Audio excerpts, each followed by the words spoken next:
Students, कैसे हो सब। बायोलॉजी विषय में अपन बात कर रहे थे जेनेटिक्स चैप्टर की। अपनी जो 9 नंबर की यूनिट है उसके 35 नंबर का जो चैप्टर है 35 का 35वां उसकी बात कर रहे थे, जिसमें अपन ने पढ़ा था जेनेटिक्स के बारे में। बेसिक जो इंस्ट्रक्शन थे वो पढ़े थे, जिसमें मेंडल ने अपने प्रयोग के लिए मटर के पौधे का ही चूज क्यों किया था। काफी इंपॉर्टेंट क्वेश्चन था। आज अपन कुछ जो अपन बात कर रहे थे कि मेंडल ने टोटल जो विपर्यासी लक्षण चूज किए थे उनमें से मात्र 7 जोड़ी का चयन किया था। कितनी विपर्यासी लक्षणों का चयन किया था? मात्र 7 जोड़ी विपर्यासी लक्षणों का चयन किया था। लास्ट वीडियो में अपनी बात हो चुकी थी। अब अपने जो जरूरत पड़ेगी आगे जब अपन पढ़ेंगे तो अपन को इन 7 जोड़ी विपर्यासी लक्षणों को पढ़ना जरूरत बहुत ही इंपॉर्टेंट है। कैसे, कौन कौन से वो 7 जोड़ी, जैसे अपने एक टेबल के माध्यम से इनको यदि अपन समझाएं तो देखिए टेबल में जैसे अपन बात करें क्रम संख्या है। अब उन्होंने उन 7 जोड़ी लक्षणों को प्रभावी और अप्रभावी के रूप में वर्गीकृत कर दिया। अब आगे समझ में आएगा, आपको मैं पूरी डिटेल से समझा दूंगा प्रभावी लक्षण कौन सा होता है, अप्रभावी कौन सा होता है। तो किसके आधार पर दर्शाया? एक प्रभावी लक्षण, प्रभावी जोड़ी थी, और दूसरी कौन सी थी? अप्रभावी थी। देखिए इसके अंतर्गत जब हम बात कर रहे हैं तो सबसे पहले उन्होंने क्या लिया? लक्षण के अंतर्गत क्या ली? पौधे की लंबाई। मैं यहाँ एक बॉक्स और बना देता हूं इधर।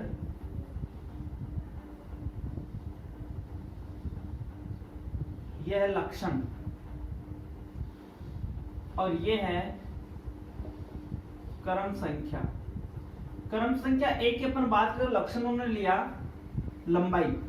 पहला लक्षण कौन सा लिया उन्होंने? पौधे की लंबाई, यानी मटर के पौधे की लंबाई। तो जो पौधा बड़ा था, लंबाई में ज्यादा था, उसको उन्होंने प्रभावी माना, और जो बोना था, छोटा था, टिकना था, उसको उन्होंने अप्रभावी माना। तो प्रभावी लक्षण क्या हुआ उनका? लंबा पनवा।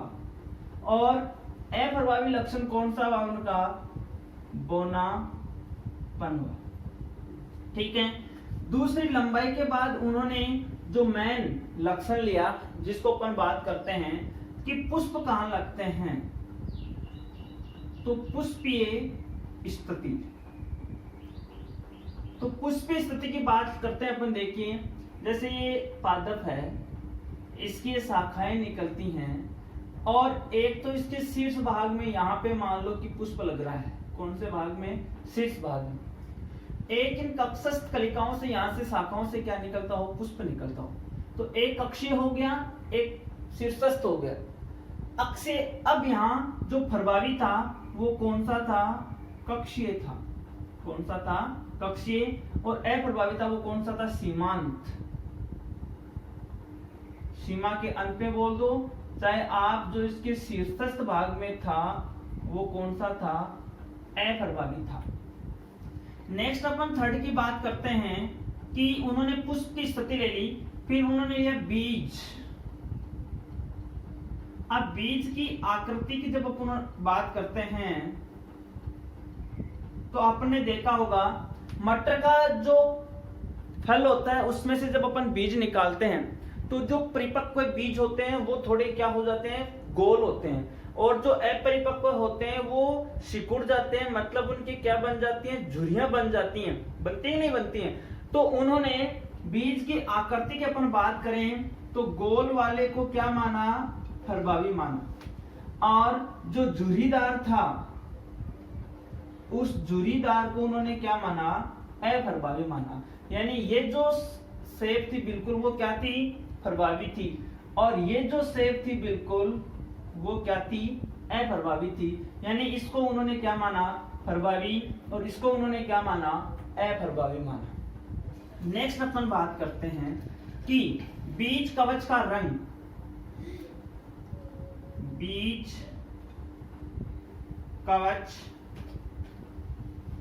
का रंग। बात जब बीज कवच की आती है तो आपने देखा होगा एक तो होता है बीज पत्राधार। जो बीज कवच का रंग की बात करते हैं अपन, इसमें अपन देखिए कि बीज कवच जो मैनली दूसरा रंग होता है जो न पीला होता है न हरा होता है। तो जो दूसरा रंग होता है उसको उन्होंने क्या माना, प्रभावी माना, लेकिन जो पीला रंग था बिल्कुल उसको उन्होंने क्या माना, अप्रभावी ही माना। नेक्स्ट अपन बात करते हैं पांचवें लक्षण की। तो अपन पुष्प की रंग की बात करें तो अपने सिलेबस के अकॉर्डिंग पुष्प के रंग की कोई बात नहीं दी हुई है। बीज की आकृति है, बीज कवच की आकृति है, यानी सीड कोट की आकृति है। लेकिन जो बीज पत्रधार है ना, उनकी बात अपन करते हैं तो बीज पत्राधार की जब अपन बात करते हैं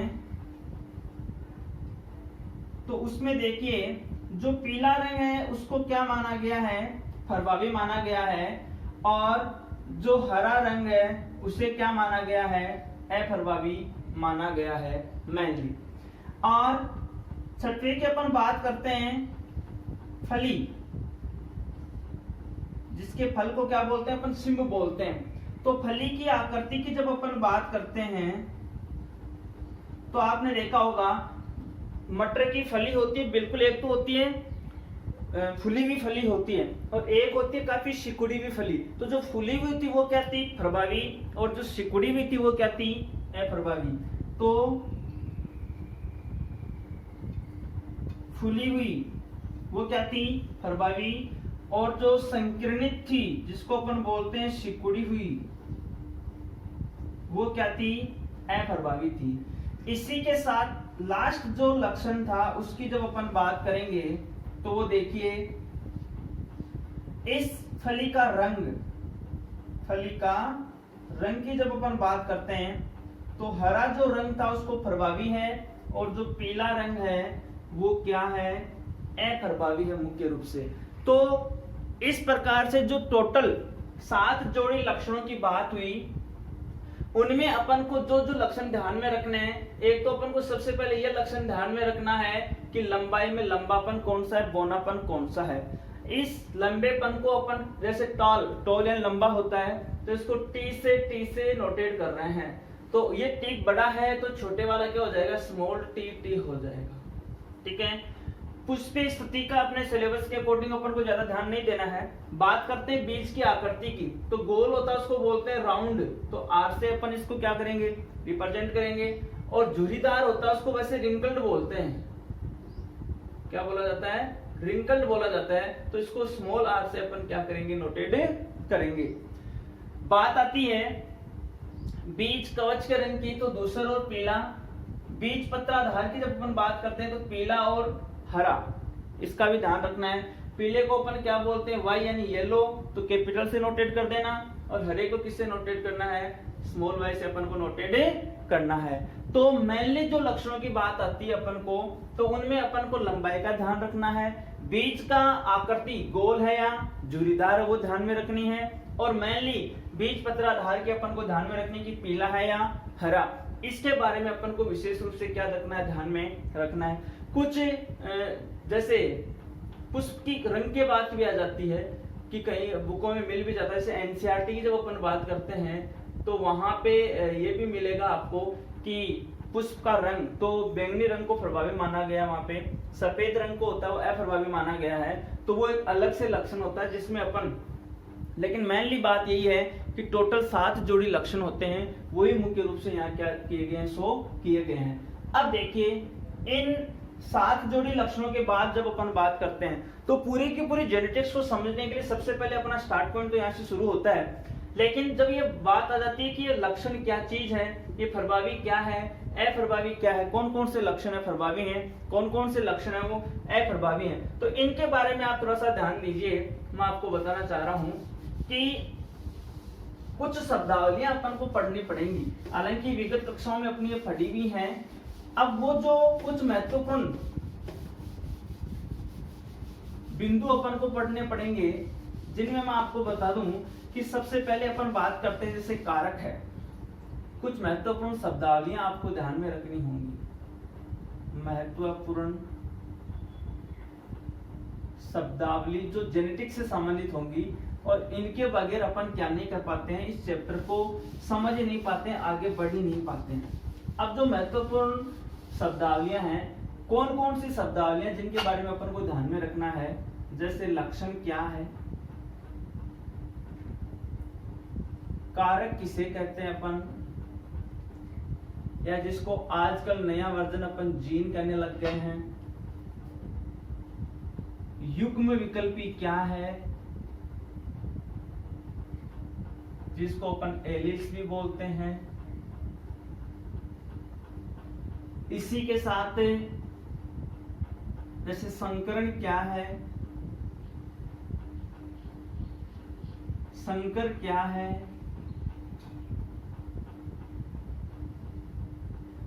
एकल संकर संकरण क्या है,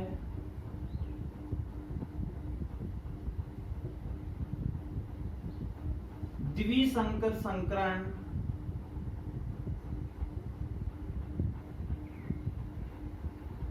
बहुसंकर संकरण,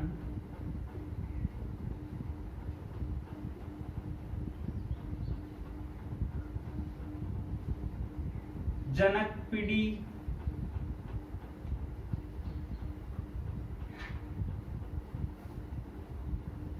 F1 पीढ़ी,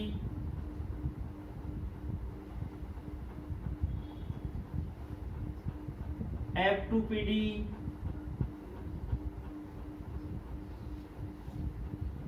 प्रभावी लक्षण,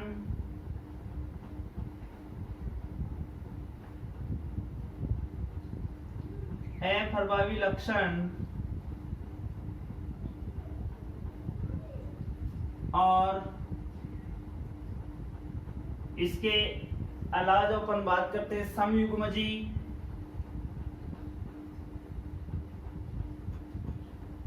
विषमयुग्मजी,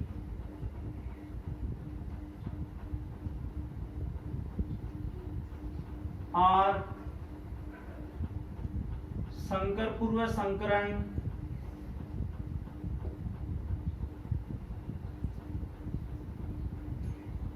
परीक्षण संकरण,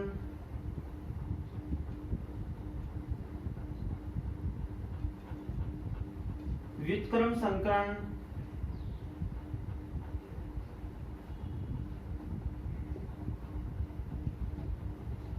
आदि ये महत्वपूर्ण जो इसी के साथ ऐसे जीनोटाइप है यानी जीन प्ररूप है और फिनोटाइप है यानी लक्षण प्ररूप है।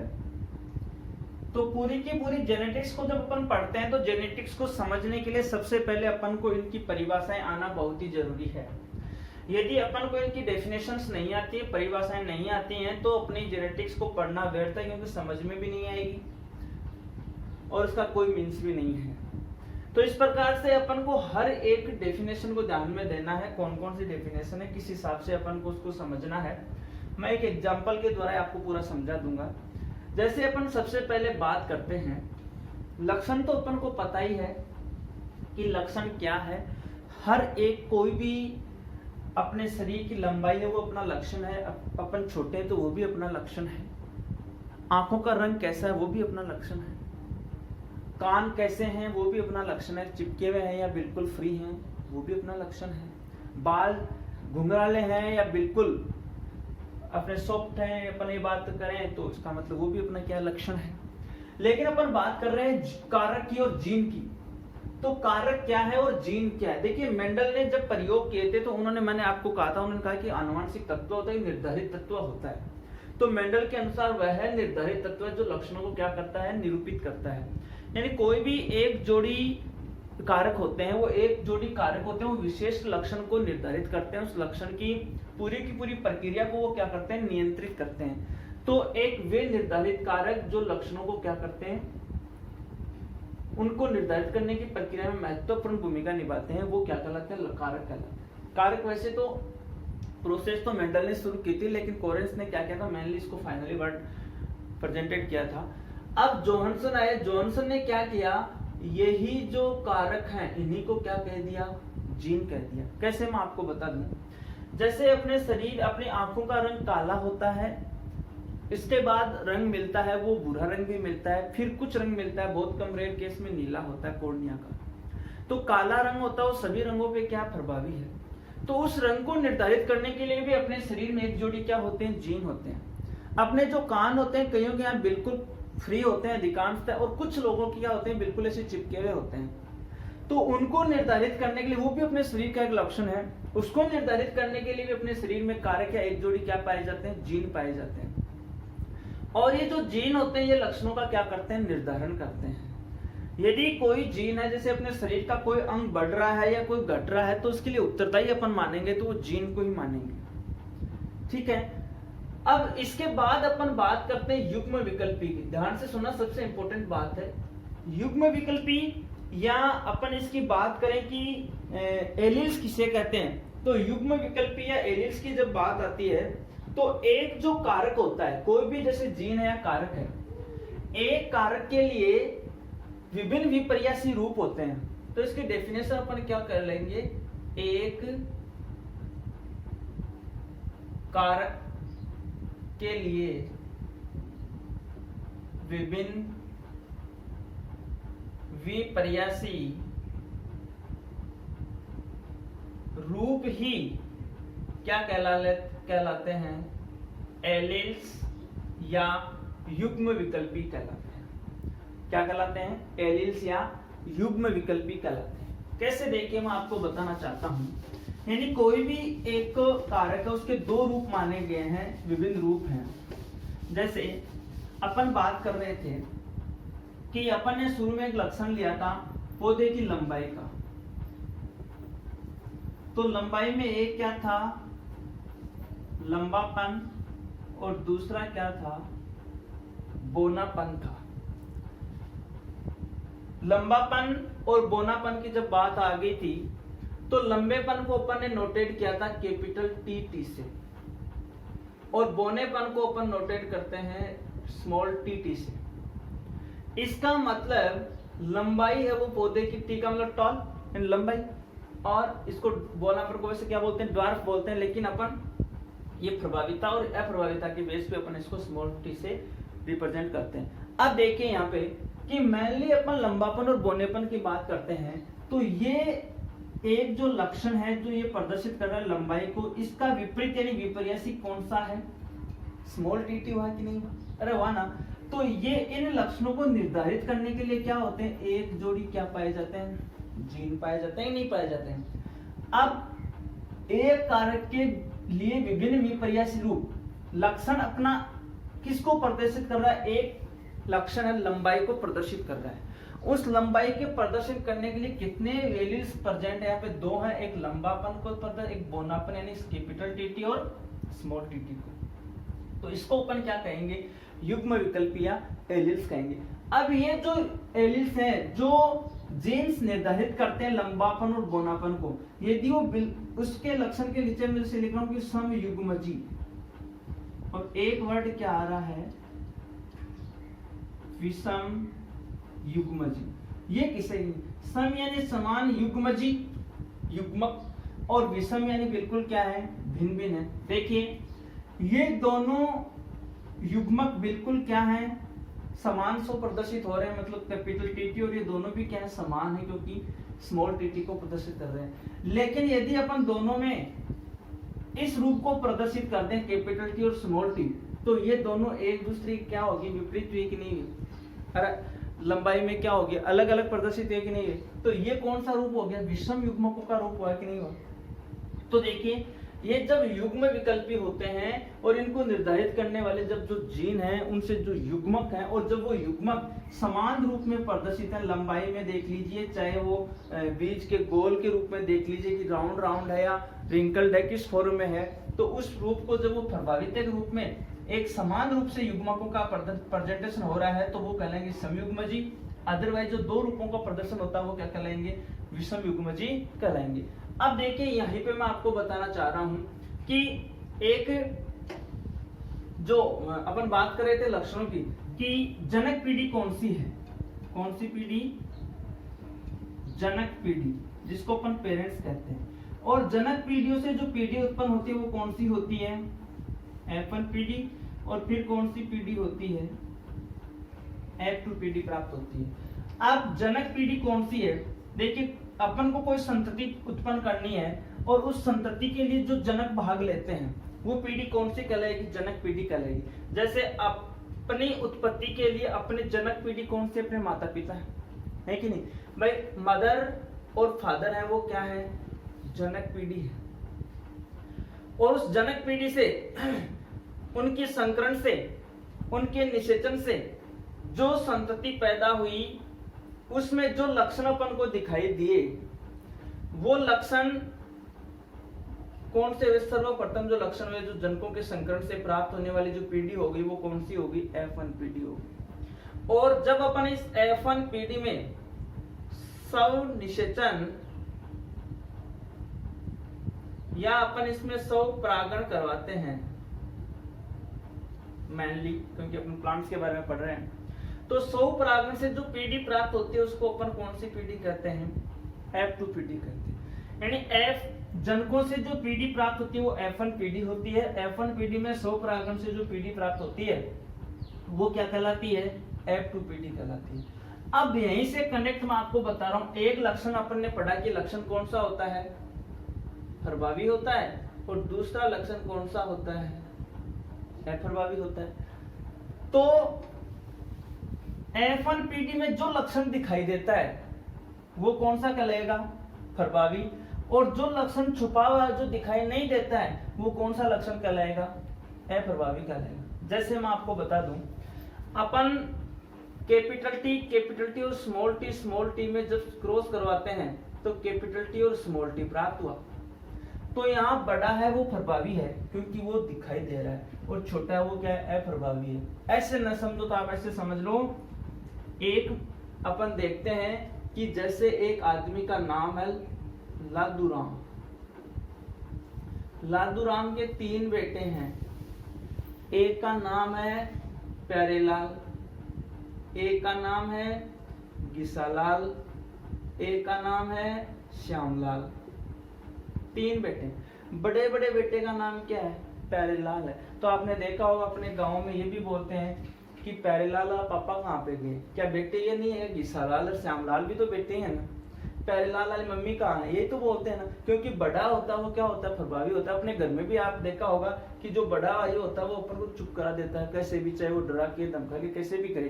तो बड़ा होता है वो हमेशा प्रभावी होता है और छोटा होता है वो अप्रभावी होता है। बाकी अपन जो ये जो लक्षण है, जो अपने शब्दावली, इनके बारे में आगे डिटेल से अध्ययन करेंगे। धन्यवाद।